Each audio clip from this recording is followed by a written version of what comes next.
दिव्यांगजन अधिकार अधिनियम 2016 के अनुसार दृष्टि बाधा को 2 अलग अलग श्रेणियों में बांटा गया है। एक पूर्ण दृष्टि बाधा और 2 अल्प दृष्टि बाधा।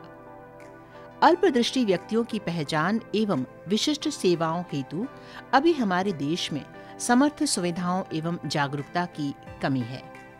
आरपीडब्ल्यूडी अधिनियम 2016 लागू होने के बाद धीरे धीरे ही सही इस दिशा में लगातार प्रयास किए जा रहे हैं। राष्ट्रीय दृष्टि दिव्यांगजन सशक्तिकरण संस्थान देहरादून, जो कि दृष्टि दिव्यांगजनों के शैक्षिक शिक्षण, प्रशिक्षण एवं पुनर्वास के लिए समर्पित है, उनके प्रयासों से अल्प दृष्टि केंद्र की परिकल्पना की गई। तत्पश्चात 4 फरवरी 2022 को देहरादून स्थित विवेकानंद नेत्रालय रामकृष्ण मिशन के सहयोग से संस्थान में अल्पदृष्टि केंद्र की स्थापना की गई। इस केंद्र के लक्ष्य इस प्रकार से हैं। सेंटर फॉर लो विजन का लक्ष्य अल्पदृष्टि वाले व्यक्ति को शैक्षिक शिक्षण एवं दैनिक कार्यों को कुशलता पूर्वक करने के लिए सर्वोत्तम संभव सेवाएं देना है और उनसे समाज में प्रभावी समावेशन को प्राप्त करना है।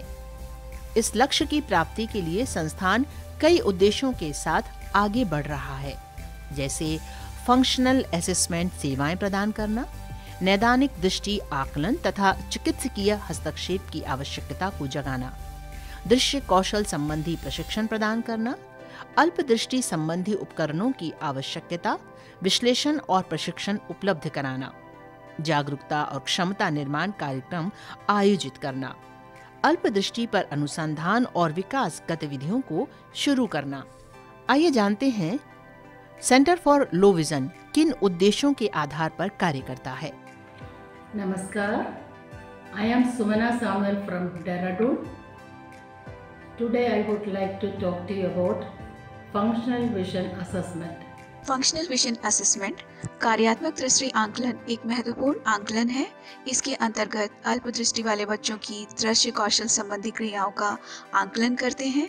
ये वो क्रियाएं हैं जो उनकी रोजमर्रा की जिंदगी में काम आती हैं। साथ ही हमें ये भी जानकारी मिलती है कि बच्चे पहले से किन किन दृश्य कौशलों में अच्छा प्रदर्शन कर रहे हैं और किन दृश्य कौशलों के प्रशिक्षण की आवश्यकता है। Clinical assessment. इस केंद्र के जरिए हम कई ऐसे बच्चों की पहचान कर पा रहे हैं जिनमें चिकित्सीय मेडिकल इंटरवेंशन की आवश्यकता है। इस मेडिकल इंटरवेंशन के बाद उनकी दृष्टि में सुधार हो सकता है। इस क्रम में अभी तक हमने 515 बच्चों का विजन स्क्रीनिंग किया है और 20 से 25 बच्चों का कॉर्निया डिपार्टमेंट में हमने जाँच भी करवाई है, जिसमें से 2 बच्चों का कॉर्निया ट्रांसप्लांट भी किया जा चुका है। Vision screening. बच्चा जब हमारे पास आता है तो सबसे पहले दूरदृष्टि या अल्पदृष्टि की उसकी जांच की जाती है और जांच के बाद उसे चश्मे का नंबर दिया जाता है। जांच के बाद लो विजन डिवाइसेस बच्चे की जरूरत के अनुसार ही उसे दिए जाते हैं। साथ ही साथ इन डिवाइसेस को चलाने का भी प्रशिक्षण दिया जाता है।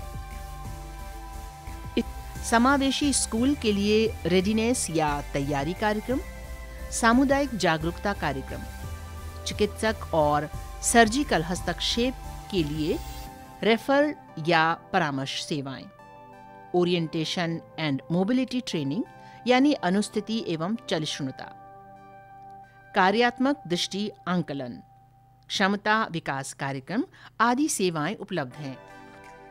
इस प्रकार सेंटर फॉर लो विजन या अल्प दृष्टि केंद्र संस्थान के कदम से कदम मिलाकर संस्थान की प्रगति में अपना सहयोग दे